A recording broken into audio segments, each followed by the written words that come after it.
Have you ever been in a place so quiet that the silence itself becomes a sound? A low, humming pressure in your ears that makes you feel like you're going deaf? The old Blackwood Sanatorium was like that.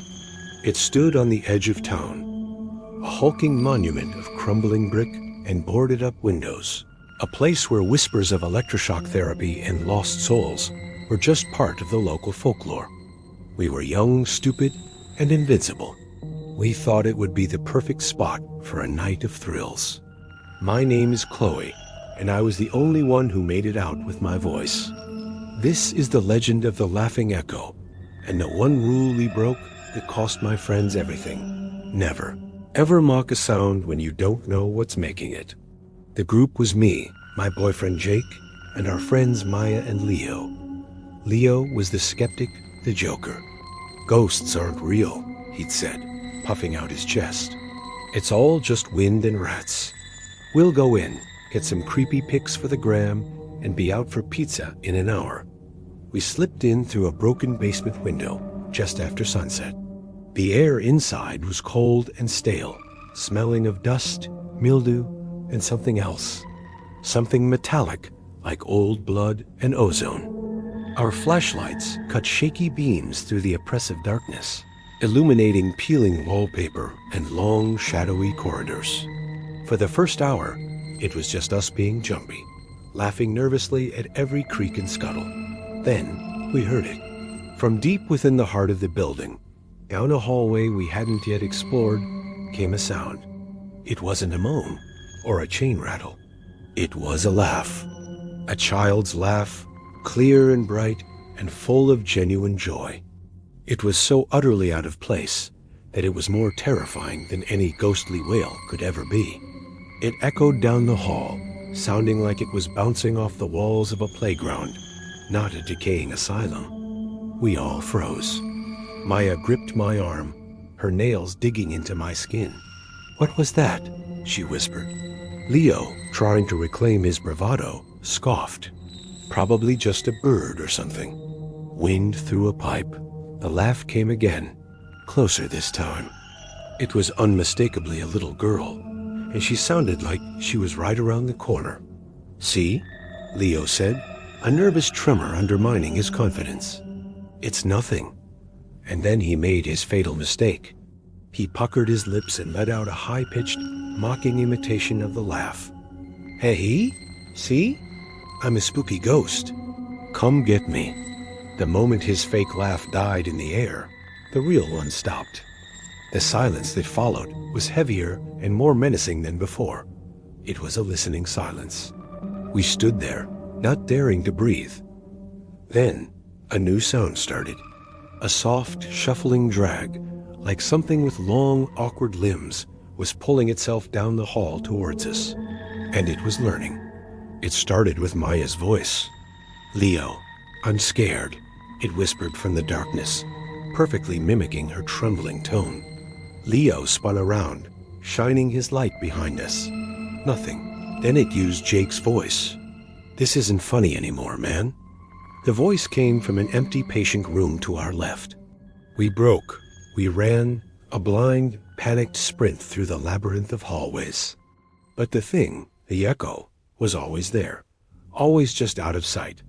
It didn't just mimic our words. It started mimicking our memories.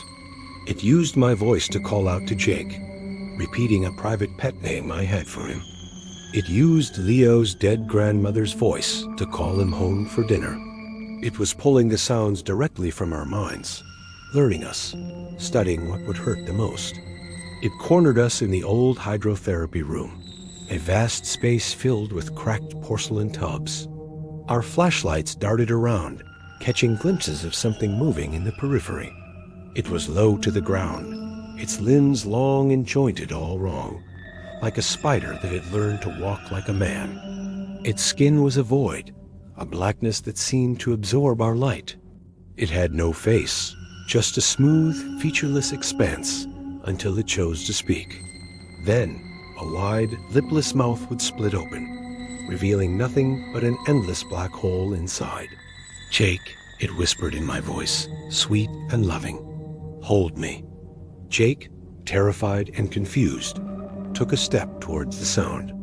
The moment he did, the creature unfolded with impossible speed. Its limbs wrapped around him in a constrictor's embrace. He didn't scream. He just gasped as the thing pressed its featureless face against his. When it pulled away, Jake's eyes were vacant. He stood there, drooling slightly, a hollow shell. The echo had stolen his voice, his memories, everything that made him Jake. It turned to Maya next. It used Leo's voice, begging for help. When she screamed, it drank the sound, and then she too was left empty, a silent statue of terror. Leo, sobbing and broken, tried to fight. He swung his flashlight, yelling curses. The echo simply absorbed his rage, and then took him too, leaving him as silent and mindless as the others. I was alone, backed against a cold, tiled wall. The echo turned its smooth face towards me. It didn't speak with a stolen voice. It just tilted its head. I could feel it rifling through my mind, looking for the perfect sound to break me. It found my deepest fear, the sound of my own silence, of being like them, of being nothing. It opened its mouth, and my own scream came out, a perfect replica of the one I was too terrified to voice. It was about to take me. But in a final desperate act, I didn't scream back. I didn't make a sound. I closed my eyes and thought of the loudest, most chaotic, most human sound I could imagine. I thought of my father's old punk rock records, the screeching guitars, the pounding drums, the raw, screaming vocals. I focused on that mental noise with every ounce of my being, building a wall of sound in my mind. The echo recoiled. It let out a frustrated, staticky hiss. This wasn't a clean, imitable sound. It was chaos. It was emotion. It was something it couldn't copy. It shuffled backwards, its form seeming to blur at the edges, and then it melted into the shadows of a broken drain, gone. I ran.